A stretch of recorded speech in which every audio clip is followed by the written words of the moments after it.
Hello, I'm a red fox. The forest, the meadows, and the open fields are my home. Today, I'm going to tell you how I grow, from my very first days to my life as an adult. Come along, I'll show you. I was born in a warm, dark den, snuggled close to my mother. At first, I was tiny, blind, and unable to walk, so she kept us near her, protected us, and fed us. When I opened my eyes, the world suddenly felt huge. With my sister, I played in the grass to learn how to become quick and agile.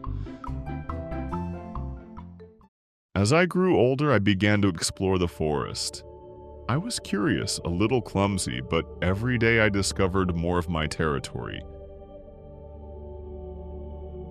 As an adult, I learned how to hunt and move silently. The forest changes with the seasons, but it always remains my home. One morning, I met a vixen. She walked softly and our eyes met. We approached each other, calm and trusting, as if the forest had brought us together. Since that day, we walk side by side. The sun, the forest, and the winding paths guide us. And one day, maybe our kits will tell the story of the red fox too.